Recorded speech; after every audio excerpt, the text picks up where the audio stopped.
Good morning, class. In today's lecture, we shall discuss about the breathing and exchange of gases. Like we are studying the respiratory system in human, we have already seen the cellular respiration part, that how the pyruvic acid forms, how the ATP forms, and we have also seen the structure of lungs, tracheal tree, everything. Now we will come on the main process. As I have told you that it includes breathing, exchange of gases and cellular respiration. इसमें से cellular respiration हम लोगों ने पहले पढ़ लिया है क्योंकि वो प्लांट्स और ह्यूमन बींग्स या एनिमल्स में सेम होता है. Now we are going to discuss about the breathing. Breathing means taking in oxygen and giving out of carbon dioxide is known as breathing. You have to remember, अब हम पूरे respiration को नहीं बोलेंगे कि taking in oxygen and giving out of carbon dioxide. This is only the breathing part, right? Then comes the exchange of gases. अभी सिर्फ we would see how the oxygen comes in and how the carbon dioxide moves out. So this breathing includes two processes. Inspiration. Inspiration means taking in oxygen. Taking oxygen in. And another step is expiration. Expiration means carbon dioxide moves out. Carbon dioxide moves out. And this process is known as breathing. So this process requires certain help of certain kind of the, first of all, diaphragm, ribs and certain intercostal muscles. So when you will write down the notes of breathing, first of all your definition, what is breathing, then steps, it involves two steps, inspiration and expiration. Then what are the requirements or what all the things take part, the organs take part in the breathing process. They are lungs first of all, then diaphragm, ribs and intercostal muscle. Intercostal muscle. So these are the organs which take part in the breathing process. So now let us see how this process goes on. That we have studied that these are the lungs. I am not drawing the complete diagram, everything. I am showing you with the small thing only. So say these are the lungs and they are rest upon the diaphragm. ये lungs हैं हमारे and they rest upon the diaphragm. This is the muscular diaphragm. From the sides, जैसे यहाँ पर हमारे lungs हैं, यहाँ पर side पे क्या है? They are supported by the, they are present in the rib cage. This is our rib cage और यहाँ पर लगी हुई हैं intercostal muscles. इंटर और पीछे की तरफ है हमारा vertebral column. So in this way thoracic cage और thoracic cavity forms in which the lungs are protected. तो यहाँ पर हो गया डायफ्राम और ये वाला पूरा एरिया हमारा क्या है? Thoracic cavity. तो ये कैविटी कैसे बना लेता है? आगे की तरफ स्टर्नम है, साइड में हमारे रिब्स हैं, रिब केज बोलते हैं, पीछे की तरफ क्या है? हमारा वर्टिब्रल कॉलम. तो ये सब मिलके क्या बना ले रहा है? एक तरह का केज या कैविटी बना ले रहा है जिसके अंदर है लंग्स और लंग्स के बीच में यहाँ पर है हार्ट. तो ये सारे जो डेलिकेट ऑर्गन्स हैं they are protected in the rib cage और the thoracic cavity, right. And as I told you that they are यहाँ पर मतलब the ribs and the diaphragm they are connected by the intercostal muscle. So these are our ribs and this is diaphragm. Diaphragm. Diaphragm में G लगाएंगे DIAPHRAGM. This is the diaphragm spelling and this is the intercostal muscles and these are the lungs. As I told you, these organs would take part in the process of breathing. What happens when we take in the air, right? At that time when we take in the air, means during the inspiration, what all points you will write down? That first of all the diaphragm flat. सबसे पहले क्या होगा? Diaphragm ऐसा flat हो जाएगा. By the contraction of intercostal muscles, the diaphragm becomes flat. तो intercostal muscle contract. आपका पहला क्या होगा point? Intercostal muscle contract. Second point diaphragm flat. I will give you this in the notes because writing here is not possible. I will send you the PDF in which I will send you the note. Here only you can understand. Okay. So first point, that intercostal muscle contract, diaphragm flat. ठीक है. When the diaphragm becomes flat, so the lungs also, as I told you, they expand and they contract. तो इसके साथ lungs भी क्या होंगे? Lungs also expand. As well as the area of the thoracic cavity increases. ये पूरा पहले इतना एरिया था सिर्फ, अब क्या हो गया? इतना एरिया ज्यादा बढ़ गया है डायफ्राम के फ्लैट होने से. So what we will write down? The area of thoracic cavity increases. अगर कहीं का भी एरिया इंक्रीज होता है तो प्रेशर डिक्रीज होता है. क्यों? क्योंकि पहले एयर सिर्फ यहां तक प्रेजेंट थी, अब वही एयर दूर दूर होके यहां इस एरिया में भी फैल गई है, तो उससे क्या होगा? एयर का प्रेशर कम हो जाएगा.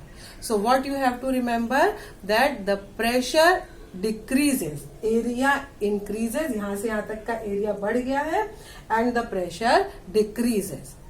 सो to fill up this pressure, अंदर का प्रेशर कम है, बाहर का ज्यादा है pressure, atmospheric pressure. That is why atmospheric air rushes inside and this is known as the inspiration. Right. Now the expiration. During the expiration what happens? Again the intercostal muscle relax and that is why this diaphragm जो भी flat हो गया था, again it comes on the normal position and becomes dome shape. ऐसा dome shape हो जाता है. Dome shape होने से क्या हुआ? अगेन जो यहां तक का, यहां से यहां तक का थोरेसिक कैविटी का एरिया था पहले, अगेन द एरिया डिक्रीजेस. ये वाला एरिया नहीं मिल रहा है उसको. अब कहां तक हो गया? एरिया सिर्फ यहां तक. राइट. So area decreases. अगर थोरेसिक कैविटी का एरिया डिक्रीजेस तो क्या होगा? Pressure increases. जो एयर पूरी यहां तक थी अभी वो यहां तक कन्फाइंड हो गई है, इस वजह से एयर का प्रेशर बढ़ गया है. Air pressure increases which exert the pressure on the lungs as well. Lungs का भी एरिया जो है वो कम हो गया है और उसके वजह से लंग्स के ऊपर भी प्रेशर पड़ता है. Because of this pressure, now this pressure is more than the atmospheric pressure, and because of this air pressure, the air moves out. ये जो air out move करेगी उसके साथ carbon dioxide also moves out.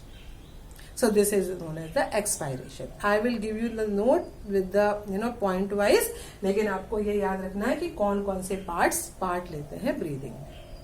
So this is about the breathing.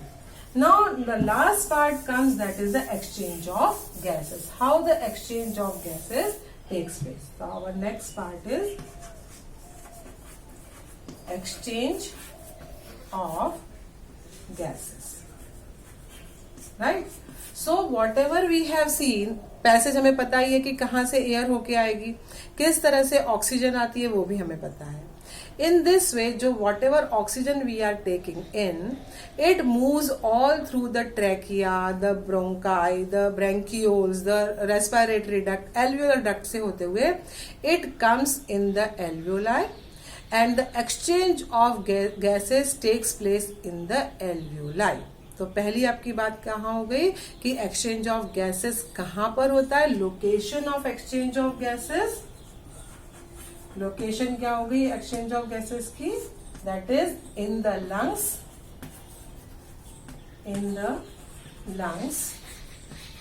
In alveoli.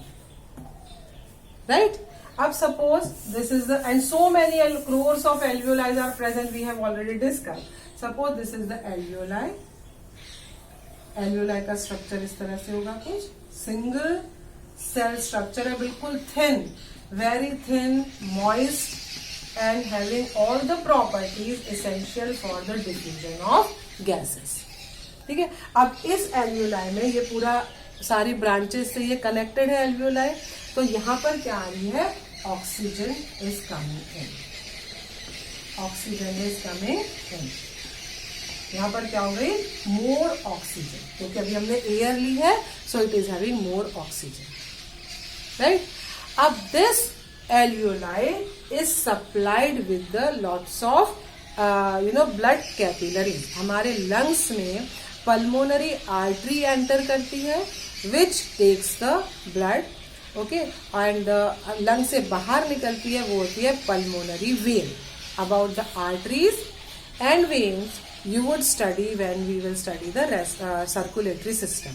लेकिन जो भी किसी organ के अंदर ब्लड वेसल एंटर करती है उसको बोलते हैं आर्टरी, और जो ऑक्सीजनेटेड ब्लड या इम्प्योर ब्लड लेके बाहर निकलती है ऑर्गन के ब्लड वेसल उसको बोलते हैं वेन. राइट. सो ये एक pulmonary artery enters inside the lung. Pulmonary क्यों बोल रहे हैं, कुछ भी चीज लंग से रिलेटेड होगी तो we call it pulmonary. Right. So a pulmonary artery enters inside the lungs. So suppose this is the artery.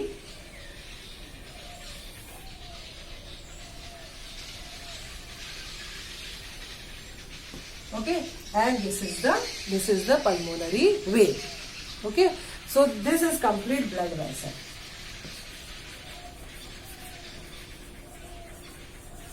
Blood vessel. अब this blood vessel is bringing the blood. यहाँ पर क्या होगा, बिल्कुल when we will study the respiratory system, you would study all the artery carries oxygenated blood except pulmonary artery. Only pulmonary artery is an artery which has the deoxygenated blood, जो कि कहाँ से आता है, लंग से. जो आता है लंग से होते हुए, then you would study how it goes in the heart when we study the circulatory system. ठीक है. So this pulmonary artery is bringing the blood with carbon dioxide. Okay, then यहाँ पर क्या है, from where this carbon dioxide is coming, this carbon dioxide is coming from the different parts of the body. Right. अब you would study superior inferior vena cava collects the deoxygenated blood, pouring it into the heart, the right auricle, then it come in the left auricle, then it come in the right ventricle, और right ventricle से ये pulmonary artery से होते हुए it comes in the lungs. ज्यादा चीजें clear होंगी जब आप सर्कुलेटरी सिस्टम पढ़ोगे. अभी आप सिर्फ याद रखो ये एक ब्लड वेसल है. ये वो ब्लड वेसल है जो क्या ला रही है, कार्बन डाइऑक्साइड वाला ब्लड. मतलब एल्वियोलाई में है, alveoli is having oxygenated blood and blood vessel has carbon dioxide वाला ब्लड. ज्यादा कार्बन डाइऑक्साइड है because it is coming through the different body part, जहां पर ऑलरेडी सेलुलर रेस्पिरेशन हो चुका है और कार्बन डाइऑक्साइड जो ईच एंड एवरी सेल में रिलीज हुई थी उसको ब्लड ने कलेक्ट कर लिया है, और वो ब्लड कार्बन डाइऑक्साइड कलेक्ट करके कहां पर ला रहा है, लंग्स में. Understood. So this blood is having more carbon dioxide. Then from this blood which is having more carbon dioxide, तो यहाँ पर ब्लड में क्या है, मोर कार्बन डाइऑक्साइड है और एल्वियोलाई में मोर ऑक्सीजन है. So in this way a pressure gradient is set up over here. So against the pressure gradient अगर दो गैसेस के प्रेशर में डिफरेंस है, यहाँ पर ऑक्सीजन का प्रेशर ज्यादा, यहाँ पर कार्बन डाइऑक्साइड का प्रेशर ज्यादा, तो क्या होगा, इस ग्रेडियंट का मतलब होता है डिफरेंस, तो डिफ्यूजन होता है इस केस में, और गैसेस जो है वो आपस में एक्सचेंज करती हैं. Gases moves from their higher concentration to lower concentration by the process of diffusion. तो गैसेस ऑफ एक्सचेंज कौन से प्रोसेस के थ्रू हो रहा है, you would say it is because of diffusion. And why diffusion is taking place? Diffusion means what? Exchange or movement of gases from their higher concentration to lower concentration. और ये क्यों हो रहा है? Because of the pressure difference. दो surfaces पे या दो मीडियम में गैसेस के प्रेशर में डिफरेंस है. Clear? So because of this pressure difference carbon dioxide will diffuse inside the alveoli and oxygen will diffuse inside the blood. Clear? अब blood यहां पर क्या हो गया है? ऑक्सीजनेटेड हो गया है. अब in this way this oxygenated blood through this blood vessel first of all goes in the heart, और हार्ट से होते हुए it goes in each and, heart इसको पंप कर देगा इस ऑक्सीजनेटेड ब्लड को in each and every cell of our body. And this carbon dioxide which comes here in the alveoli. अब ये सेम पैसेज एल्वियोलाई में आ गई है एक्सपायरेशन के प्रोसेस में. जब एक्सपायरेशन होगा उस प्रोसेस में जब डायफ्राम इंटरकोस्टल मसल वर्क करेंगी, प्रेशर बढ़ेगा, थोरेसिक कैविटी का एरिया कम हो जाएगा, उस समय this carbon dioxide will follow all the same passage. फिर से ये ब्रोंकाई से, ट्रैकिया से होते हुए, नेजल चैम्बर से, नोज से होते हुए it moves out. Right? So in this way gases of exchange of gases takes place. तो एक्सचेंज ऑफ गैसेस में आपको ये डायग्राम एल्वियोलाई का बनाना है. ये ब्लड वेसल है. लोकेशन बतानी है कहाँ हो रहा है, क्यों हो रहा है? डिफ्यूजन की वजह से. डिफ्यूजन क्या होता है उसकी डेफिनेशन, और डिफ्यूजन क्यों हो रहा है? प्रेशर ग्रेडियंट की वजह से. All these things you have to include in your note. So this is about exchange of gases. In composition of air, although you would study it in your senior classes कि lung capacity, lung volume क्या होता है, but एक थोड़ा सा idea आपको composition of air breathing का होना चाहिए. Although I am not going to give you the detailed idea, only you have to remember that in we are knowing the composition of air. Around 79% nitrogen है, 79 मतलब 78 point something है, पर उसको round of हम 79 बोलते हैं. 21% oxygen, similarly 20.84% है, पर rounding up 21% oxygen present. Then carbon dioxide only 0.04% carbon dioxide and rest is water vapour. So this is the composition of different gases in dry air. During one breathing, हमारा जो breathing rate, respiratory rate होता है वो होता है 12 to 15 पर minutes in adult. तो जब हम उस ब्रीदिंग में, जब एक बार ब्रीदिंग में जब हम एयर इन करते हैं तो around 500 ml of air we breathe in. ठीक है? एक रेस्पिरेशन में एक बार जब हम एयर ब्रीथ करते हैं it is around 500 ml of air. लेकिन इसमें से 150 ml ऑफ एयर कहाँ रह जाती है? रेस्पिरेटरी ट्रैक्ट में. जो एयर ले रहे हैं वो पूरी की पूरी लंग्स में नहीं पहुंचेगी. Some amount of the air remain trapped in the trachea. Respiratory tract means trachea, bronchi, bronchioles, इन सब जगह पे रुक जाती है, पूरी की पूरी अंदर नहीं जाती. इसलिए इसे हम डेड स्पेस बोलते हैं. डेड स्पेस मतलब जहां की एयर या ऑक्सीजन हमारे किसी यूज की नहीं है. Only 350 ml of oxygen goes inside the lungs. तो जितनी ऑक्सीजन हमने ली है सारी की सारी ऑक्सीजन हमें यूज सेलुलर रेस्पिरेशन के लिए नहीं हो पाती है. सपोज एक गो में हमने अगर 69 ml ऑक्सीजन हमारे बॉडी में गई है एयर के साथ, तो उसमें से सिर्फ 48% ml एयर हमारी डेड स्पेस में रुक जाएगी. सिर्फ 21 ml ऑफ ऑक्सीजन लंग्स तक पहुंचेगी, एक्सचेंज ऑफ गैसेस में पार्टिसिपेट करेगी and will be useful for the cellular respiration. I hope you have understood कि अगर 69 ml ऑक्सीजन पहुंची है लंग्स में तो क्यों केवल 21% ही हमें यूजफुल हो रही है सेलुलर रेस्पिरेशन के लिए. Cellular respiration means oxidation of food के लिए, because 48 ml oxygen with the air trapped in the respiratory tract which is not useful for the cellular respiration. ठीक है? और कार्बन डाइऑक्साइड भी है। अगर कार्बन डाइऑक्साइड तो सिर्फ हम करीब सपोज जितनी भी कार्बन डाइऑक्साइड लेते हैं 0.14 ml कार्बन डाइऑक्साइड अगर हम ले रहे हैं तो उससे ज्यादा कार्बन डाइऑक्साइड बाहर निकलती है, क्योंकि मोर carbon dioxide is coming from our body because our body after cellular respiration produces carbon dioxide. cellular respiration का इक्वेशन हमने देखा था, ऑक्सीजन यूज हो रही थी और हमारे ईच एंड एवरी सेल में कार्बन डाइऑक्साइड बन रही, तो कार्बन डाइऑक्साइड बॉडी में ज्यादा है। तो अगर हम लेते समय तो 0.14 ml अगर लेंगे, लेकिन निकलते समय अराउंड 19 ml 18.44 या 19 ml carbon dioxide moves out during the each expiration. I hope you have understood.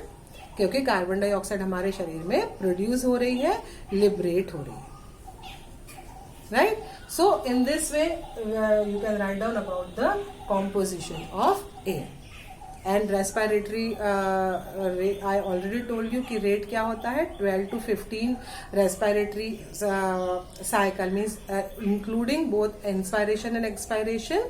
एक गो में हम ऑक्सीजन लेते हैं और कार्बन डाइऑक्साइड छोड़ते हैं, तो ऐसे 12 से 15 बार 1 मिनट में। लेकिन छोटे बच्चों में इन्फेंट्स में इसका रेट 40 से लेके 44 तक हो सकता है, राइट।